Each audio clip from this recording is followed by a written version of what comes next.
Sa live. Video na lang tayo.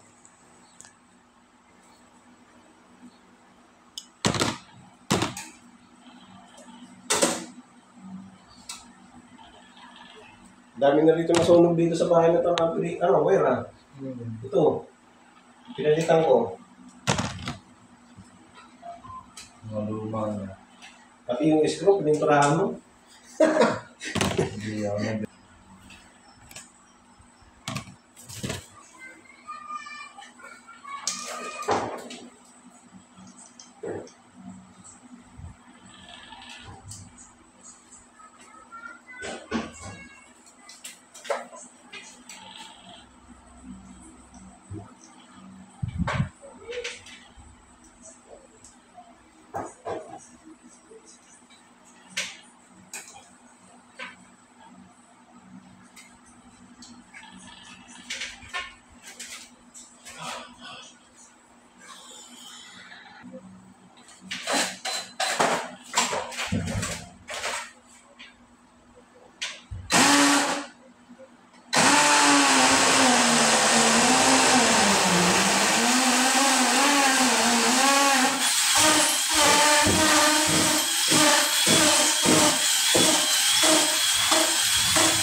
So ayan guys, magandang hapon.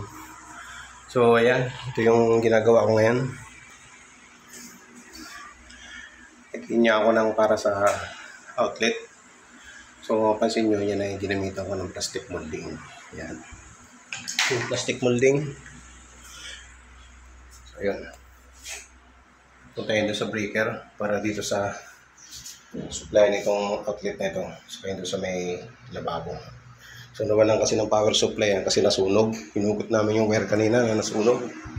Yes, ako muna. Ito yung nasunog na wire. Yan. Putol na siya. Kaya nawalan ng power supply ito. Itong outlet dito sa may lababo. So yan ano, plastic molding lang yung ginamit ko. So kasi kung mag-chipping tayo, napakalaking trabaho. Saka yan na rin naman yung gusto ng may-ari. So, madali lang siyang gawin kasi kailangan lang natin dyan ng barina.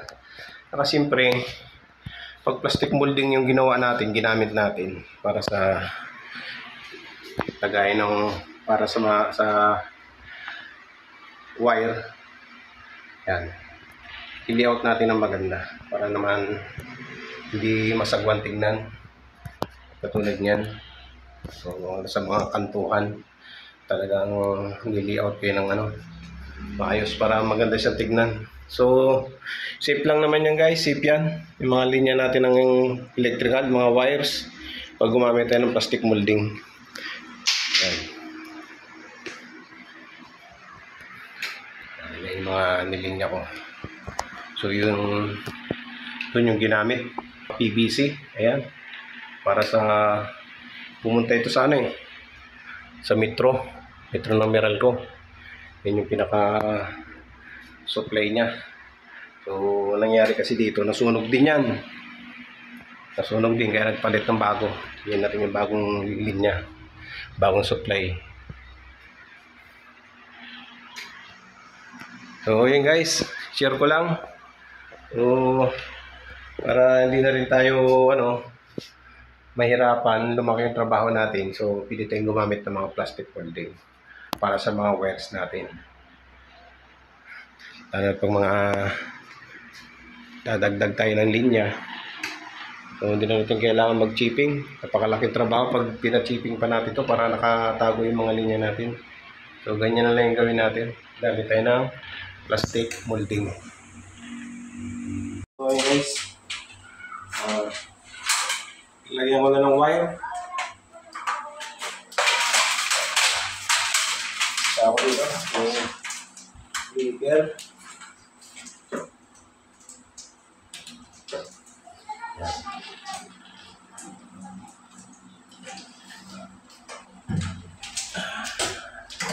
So, okay lang namin yung dito.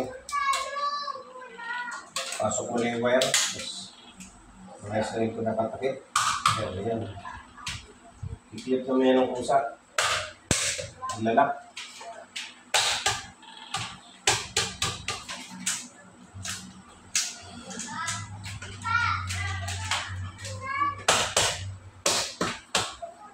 Ayan. Simple lang.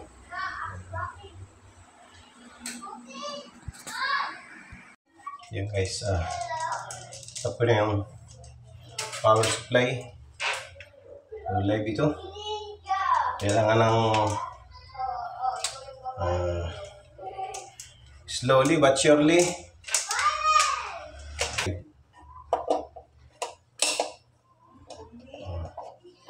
Expert lang yung gumagawa nito. Pwede dito yung galawang ano. Basta-basta lang.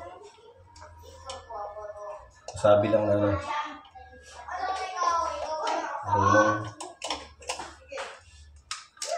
So, i-combine load ko na lang.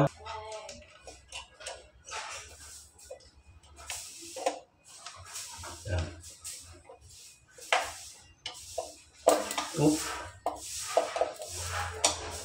May pitik-pitik.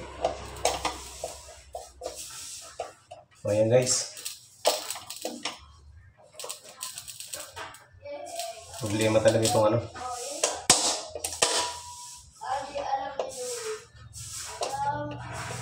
Hirap din yung pagmagawa itong breaker lang ano.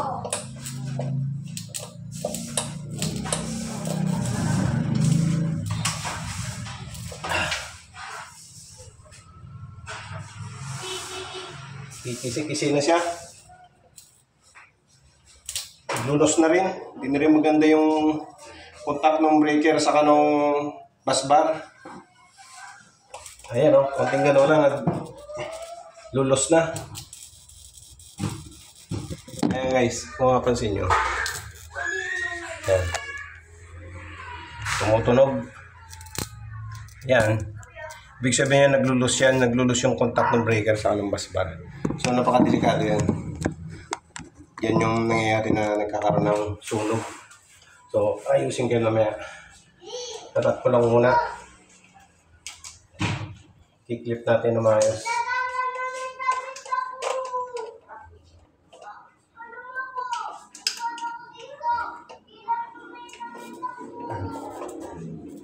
So, patay-patay yung ilaw.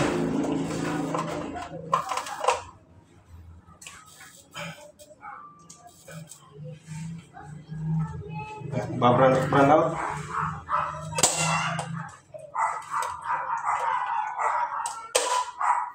Sasuggest ko na rin doon sa may-ari na pag may budget na siya, palitan na lang ng ano to. Bus bar. Yung sa loob. Kasi doon sa mga una kong ginawa, ganito rin naging size. Naging sakit. Sa mga una kong ginawa. Yan, nagbabrand out na guys. So, nagkaroon ng loose contact.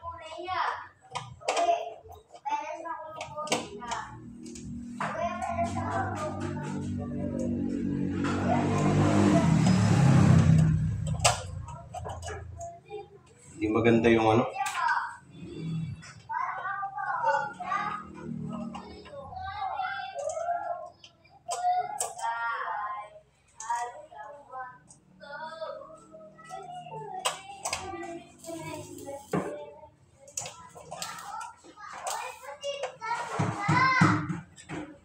Iniisip ko nito baka masabugan ako.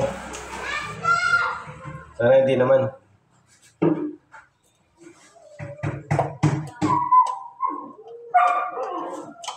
Pag ganitong breaker naman maliit lang. Kaya natin yan.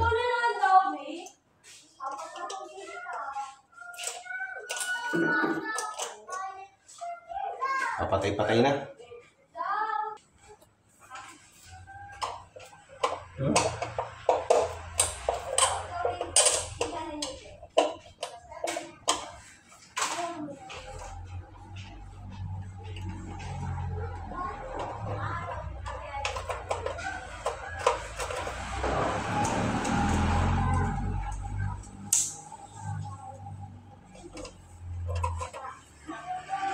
muna para i-fix na maayos.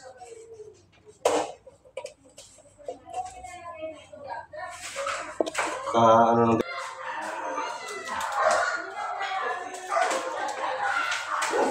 natay ko muna yung breaker.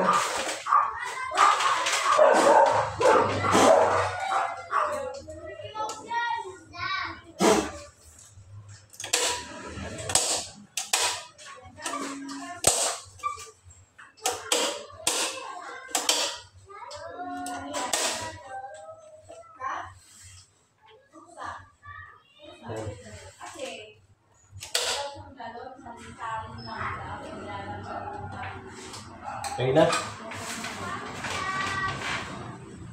Hindi lang maganda yung yung contact niya.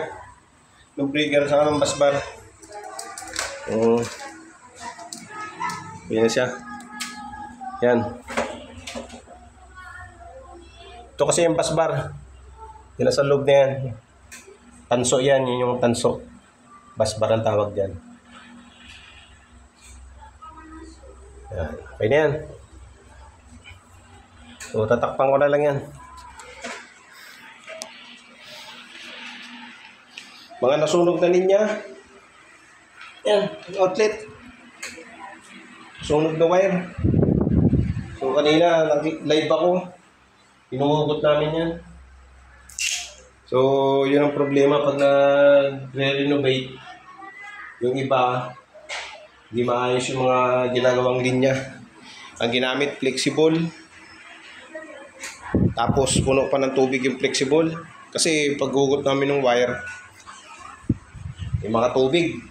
Ibig sabihin sa tagal nung hindi nawala yung tubig doon sa loob ng flexible. Yan ang naging problema. So yun muna guys. Maraming salamat sa panonood ng mga video.